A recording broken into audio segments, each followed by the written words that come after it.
They tore my clothes off in front of everyone, calling me a gold digger who didn't deserve their son. My mother-in-law laughed as I stood there, humiliated and broken. But what they didn't know?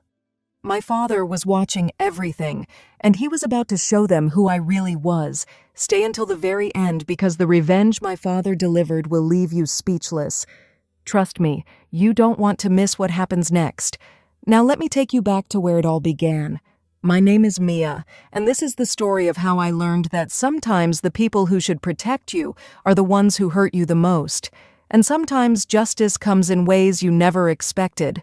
I was just a simple girl from a small town when I met Adrian. We were both in university studying business. He was charming, kind, and made me laugh in ways no one ever had. I fell for him hard and fast. Within a year, we were married in a small ceremony. It was perfect. Or so I thought. Adrian came from money. The Whitmore family was old wealth, the kind that came with expectations and judgment. But I didn't care about any of that.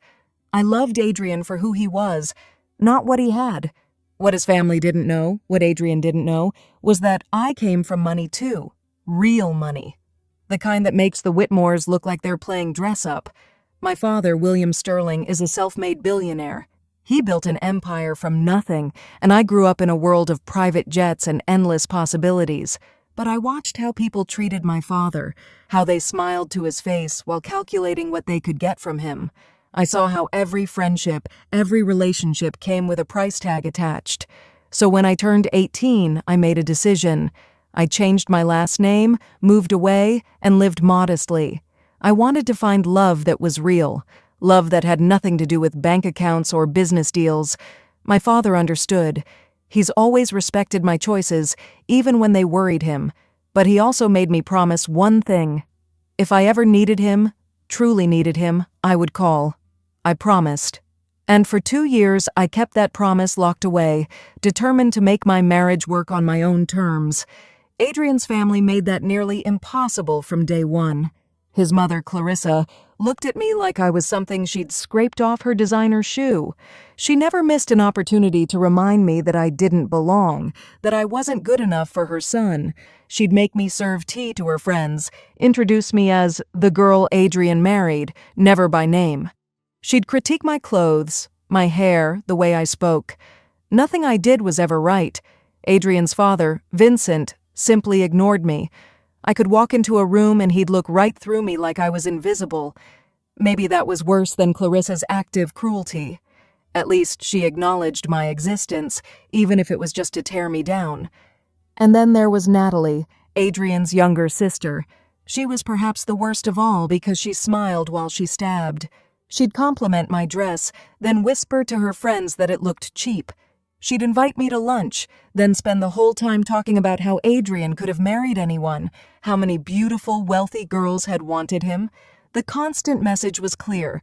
I was lucky to be there, and I should be grateful they even tolerated me. But I tried. God, I tried so hard. I thought if I was patient enough, kind enough, eventually they'd see me for who I was. I thought love would be enough. Adrian would tell me not to worry about it, that his family would come around, but he never stood up for me. Not once. He'd just tell me to try harder, to understand that this was how they were. 2 years passed like this. 2 years of swallowing my pride, of accepting disrespect, of pretending that everything was fine. And then came our second anniversary. Clarissa insisted on throwing us an anniversary party. Not for us, of course, for her. To show off to her society friends, to prove that her son had the perfect life, even if his wife was, in her words, unfortunate. I wanted to say no, but Adrian convinced me. Maybe this is her way of accepting you, he said. I should have known better. The party was at the Whitmore estate, and Clarissa had spared no expense. When I arrived that evening, I couldn't believe what I was seeing. Crystal chandeliers hung everywhere, each one probably worth more than most people's houses. A live orchestra played classical music in the corner. Champagne fountains bubbled with expensive bottles I couldn't even pronounce. There were ice sculptures, towers of imported flowers, and a red carpet leading to the entrance where photographers waited. Over 200 people were invited, not friends, not family, but business tycoons, celebrities, politicians, anyone who mattered in high society. Women dripped in diamonds and designer gowns that cost more than cars. Men wore custom suits and watches that could fund a child's college education. Luxury cars lined up for miles, being handled by a team of valets. And there I was, in my simple cream-colored dress that I'd bought on sale. I'd thought it was pretty when I picked it out. Now, standing among all this excess, I felt like a fool. I could feel their eyes on me, hear the whispers. That's her? That's what Adrian settled for? Poor thing, she looked so out of place. Clarissa found me within minutes, her smile sharp as glass. "Oh, Mia, you came. How quaint you look."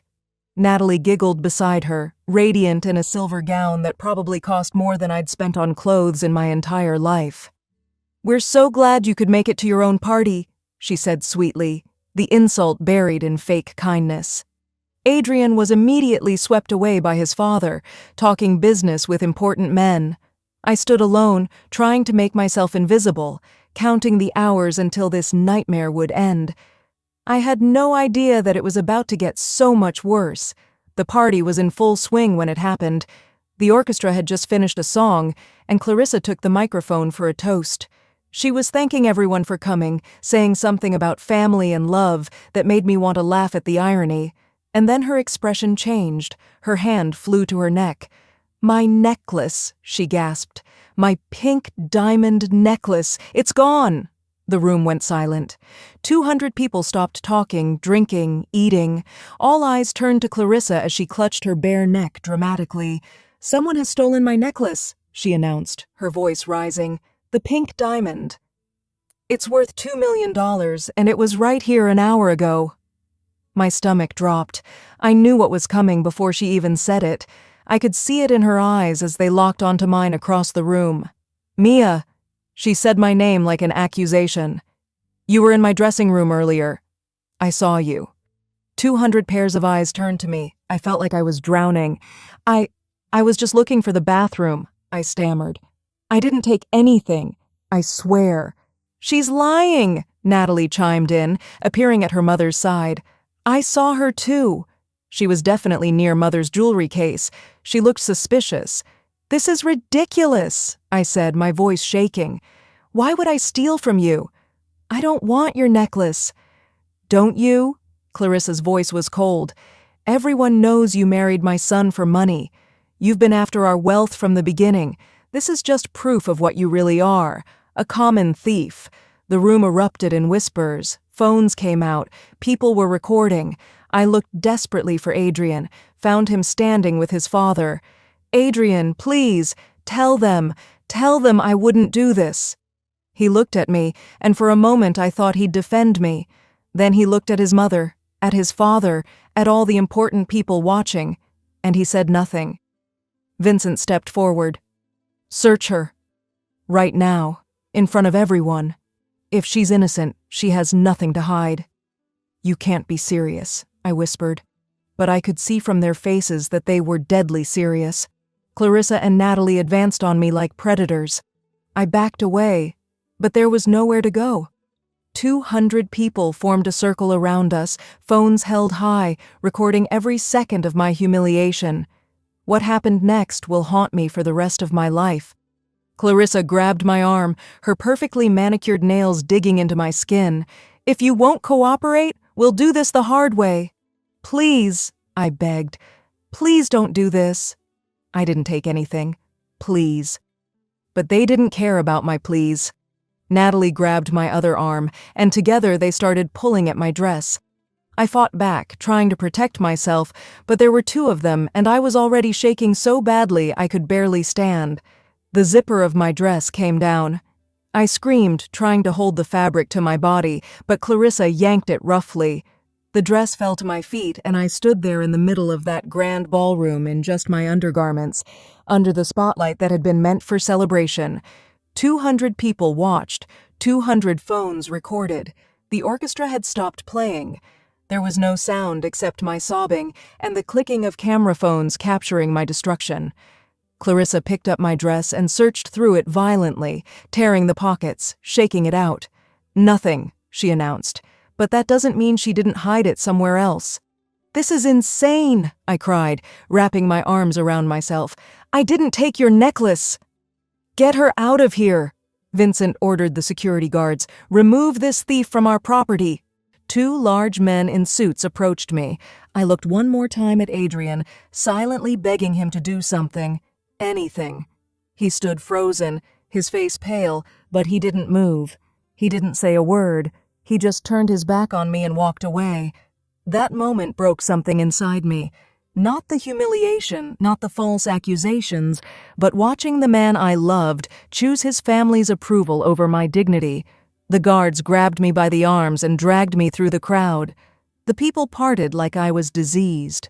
Some spit insults at me. "Gold digger," "thief," "trash." I heard it all as they pulled me through that mansion, down the marble stairs, past the chandeliers and flowers and all that expensive beauty that hid such ugliness underneath. They threw me out the front gates and locked them behind me. I collapsed on the cold ground outside, shivering in my undergarments, my entire body shaking with sobs. Inside, the party continued. I could hear the music starting again, hear the laughter. They'd already moved on. My humiliation was just entertainment for them, a story they'd tell at their next gathering. A young valet, barely 20, saw me and rushed over with his jacket. He draped it over my shoulders without saying a word, his eyes kind. That small act of kindness from a stranger made me cry even harder. I sat there on the cold ground, wrapped in a stranger's jacket, and realized I had nothing left. No dignity, no husband, no home I could return to. My phone was still in my purse inside. I had nothing, except one thing, one promise I'd made to my father 2 years ago. I borrowed the valet's phone with shaking hands and dialed the number I knew by heart. It rang twice before his familiar voice answered. "Dad?" My voice broke on the word. "Dad, I need you. I need you right now. Where are you, baby girl?" My father's voice was immediately alert, concerned. I could hear him moving, could hear the urgency in his tone. Through tears, I told him everything. Where I was, what had happened, how they'd stripped me in front of everyone.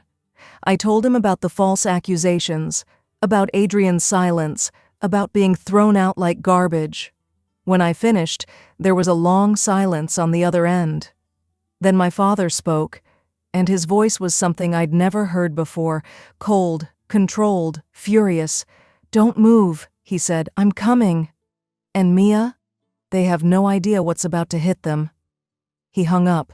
The valet stayed with me, offering silent support. "Your father?" he asked quietly. I nodded. "He'll be here soon." 15 minutes later, the night exploded with light and sound. First came the cars. 10 black luxury SUVs and limousines rolled up to the Whitmore estate like a presidential motorcade.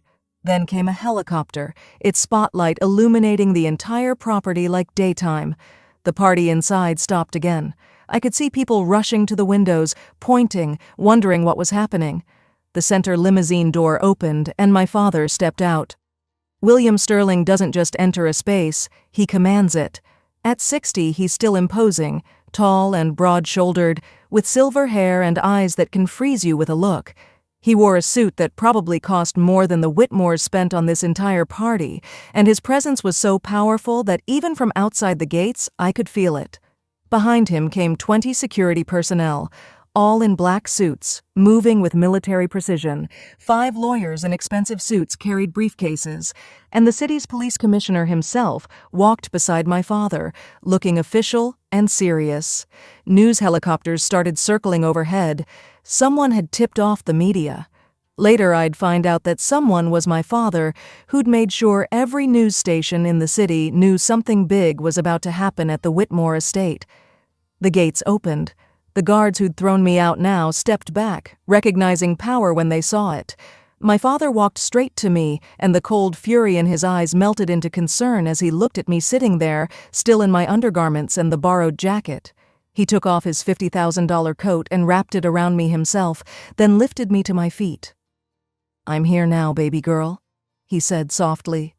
Then he turned to face the mansion, and his voice carried like thunder. "Which one of you touched my daughter?" Inside the mansion, through the open doors, I could see the party had become chaos. Everyone was trying to see what was happening. Clarissa appeared at the entrance, Vincent beside her, both looking confused and annoyed at the interruption.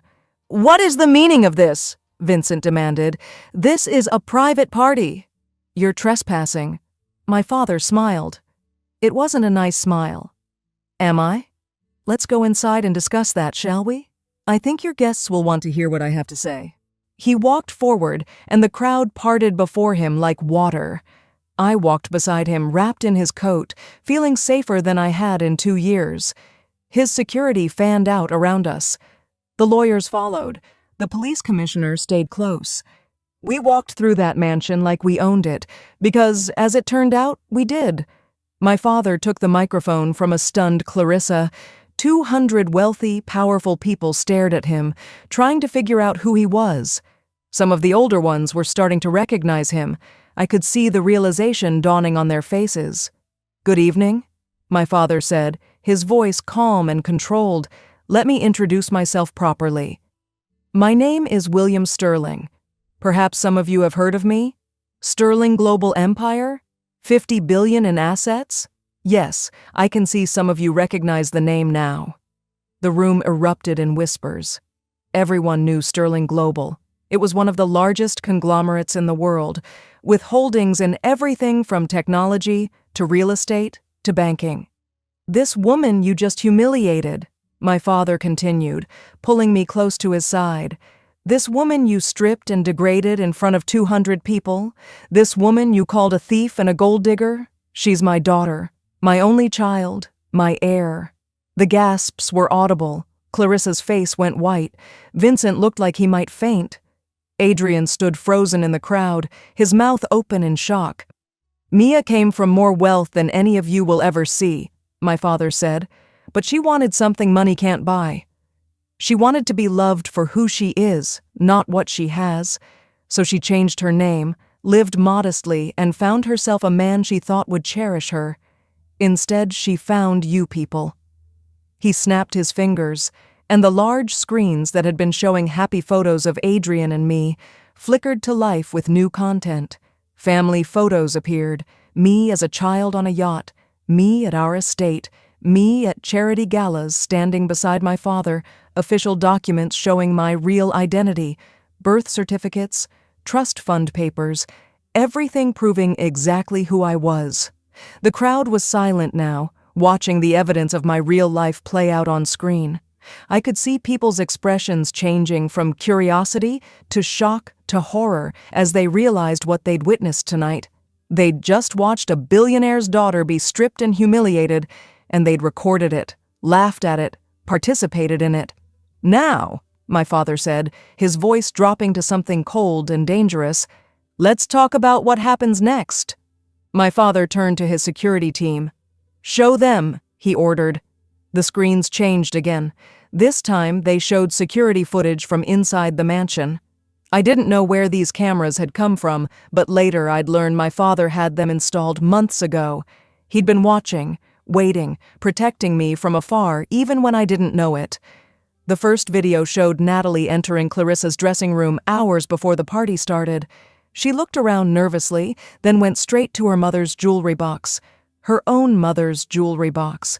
She opened it, pulled out the pink diamond necklace, and slipped it into her purse. The second video showed her in the garden, hiding the necklace under a rosebush. The third video was the most damning. It showed Clarissa and Natalie together in a private room, talking. The audio was crystal clear. "Are you sure about this?" Natalie's voice came through the speakers. "Positive," Clarissa responded. "We'll accuse her of stealing the necklace. Search her in front of everyone, humiliate her so badly that Adrian will have no choice but to divorce her. We'll finally be rid of that little leech." 200 people watched in absolute silence as the conspiracy unfolded on screen. They watched Natalie steal the necklace. They watched the two women plot my destruction. They watched everything. When the videos ended, my father turned to face Clarissa and Natalie. "Would you like to explain this?" he asked quietly. Natalie crumpled to the floor, sobbing. "I'm sorry. I'm so sorry. It was Mother's idea." "You lying little—" Clarissa started, then stopped as she realized everyone was staring at her. The phones that had recorded my humiliation were now recording hers. The news helicopters outside were broadcasting this to the entire city. In a matter of hours, this would be international news. "Mr. Sterling," Vincent stepped forward, trying to salvage something. "Perhaps we can discuss this privately. I'm sure we can reach some arrangement." "Arrangement?" My father's laugh was cold. "Oh, Vincent, we're way past arrangements. You see, when Mia married your son, I did what any good father would do. I investigated your family, your business, your assets, and I found something very interesting." He nodded to his lawyers, who began pulling up documents on the screens. "The Whitmore estate? This beautiful mansion we're standing in? It's mortgaged through Sterling Bank. I bought that mortgage 6 months ago. You're living in my property." Vincent's face went gray. "Whitmore Enterprises? Your company, Vincent? I've been quietly buying up shares through various shell companies. As of today, I own 68%. I'm the majority shareholder. You work for me now." The screens showed stock certificates, purchase agreements, all bearing my father's signature. "Your family trust fund, Clarissa? The one you use to fund your shopping trips and parties? It's managed by Sterling Financial Services. I froze it 10 minutes ago." Clarissa made a strangled sound. "And Natalie." My father turned to her, still crying on the floor. "Those lovely boutiques you're so proud of? They're built on properties owned by Sterling Real Estate Holdings. Your leases are terminated, effective at midnight tonight." "This can't be legal," Vincent shouted. "You can't just—" "I can, and I did," my father interrupted. "Everything by the book, all legal, all documented. You see, gentlemen, I didn't build a $50 billion empire by being stupid. I built it by being thorough. When you threaten what I love, I don't get angry. I get systematic." He turned to face the crowd, addressing all 200 people who'd watched my humiliation. "Let this be a lesson to everyone here. That woman you laughed at, that woman you called a gold digger, she has more wealth, more class, and more integrity than all of you combined. She chose to live modestly to find real love. Instead, she found you people, snakes in expensive clothes." The room was deathly silent. "The Whitmore family has lost everything tonight. Their home, their business, their wealth, their reputation. And it's all their own fault. They could have treated my daughter with basic human decency. Instead, they chose cruelty. They chose humiliation. They stripped her in front of you all, and not one of you stood up to stop it." I could see shame on some faces. Others looked away, unable to meet his eyes. My father gestured to the police commissioner. "Now, unless you want me to press charges for assault, theft, conspiracy, and fraud, I suggest the Whitmore family start packing. You have 30 days to vacate my property. Please." Clarissa was on her knees now, her designer gown pooling around her. "Please, Mr. Sterling. We didn't know. We'll apologize. We'll make it right. Please don't do this." My father looked down at her with contempt. "Did you show mercy when you stripped my daughter? Did you listen when she begged you to stop? You made your choices, now live with the consequences." Adrian finally pushed through the crowd. His face was desperate, panicked. He rushed to me, trying to grab my hands. Mia, please, you have to help us. Tell your father to stop. I love you. You know I love you." I looked at him. This man I'd loved for 2 years, this man I'd married, built a life with, defended endlessly to myself even when he never defended me. "Do you, Adrian?" I asked quietly. "Do you love me?" "Yes, of course I do. Please, you have to believe me." "Then why didn't you stop them?" My voice was steady now, clear. "Why didn't you say one word when they accused me? When they stripped me? When they threw me out? You stood there, silent. You turned your back and walked away." "I was in shock. I didn't know what to do. "You knew exactly what to do," I interrupted. "You chose. You chose them over me. You chose their approval over my dignity. You chose to be a coward. Mia, please. I'm filing for divorce, I said. The words came out easier than I expected. Tomorrow. And I'm taking nothing from you, Adrian. No money, no property, nothing. Because I never needed your wealth. I just needed you to stand beside me. And you couldn't even do that. You can't mean that. We can work through this. The saddest part, I continued, isn't what your family did to me. It's that you let them. Every insult, every humiliation, every cruel word over the past 2 years, and you just told me to try harder, to be patient, to understand. You never once told them to stop. You never once protected me. That's not love, Adrian. That's convenience. He was crying now, genuine tears streaming down his face. I'm sorry. I'm so sorry. I'll do better. I'll change. Just please don't leave me. I stepped back, closer to my father. I already left you. The moment you turned your back on me tonight, you lost me forever. My father's lawyers stepped forward, papers in hand. Divorce papers, Mrs. Whitmore. Or should I say Miss Sterling? They're ready for your signature. I took the pen and signed without hesitation. 2 years of marriage ended with a signature. Adrian collapsed to his knees, but I felt nothing but relief. 6 months passed. The Whitmores lost everything, exactly as my father promised. Their estate was seized and auctioned. Vincent's company went bankrupt within 3 months. Clarissa, who'd never worked a day in her life, now worked as a sales associate at a department store. Natalie's boutiques were closed, and she worked retail at a mall. Adrian lost his luxury car dealership and worked a regular sales job. Their high society friends abandoned them immediately. That's the thing about people like that. They're only your friends when you have something they want. As for me, I went back to being who I really was. Mia Sterling, Vice President of Sterling Global Empire. I worked alongside my father, learned the business from the inside, and discovered I was actually good at it. I started a foundation for women escaping toxic relationships, helping them find the strength to leave and the resources to rebuild. I bought my own penthouse with money I earned myself. I traveled, made real friends, and slowly healed from the trauma of that night. One evening, 6 months after everything happened, I was hosting a charity gala for my foundation. It was a beautiful event, full of people who genuinely cared about helping others.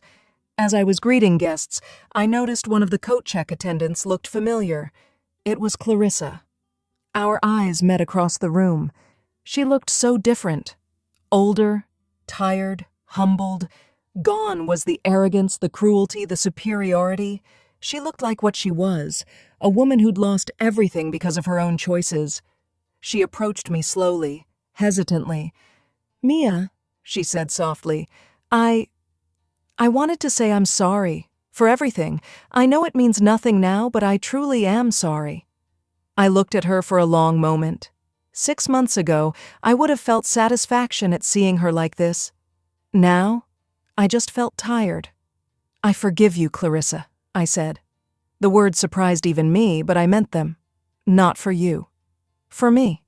So I can let go and move forward. She started crying. "Thank you. Thank you so much." "But forgiveness doesn't mean forgetting," I continued. "What you did to me, what your family did, taught me something important. Family isn't always blood. It's who stands beside you when everything falls apart. My father showed me what real love looks like. Protection, loyalty, strength. Your son couldn't give me any of those things." She nodded, wiping her tears. "I understand.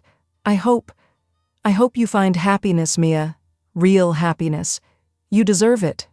I watched her walk away, back to her coat check station, and felt something lift from my shoulders. I'd carried that anger, that hurt for so long. Letting it go felt like breathing for the first time in months. My father found me a few minutes later. "You okay, baby girl?" "Yeah, Dad." I smiled up at him. "I really am."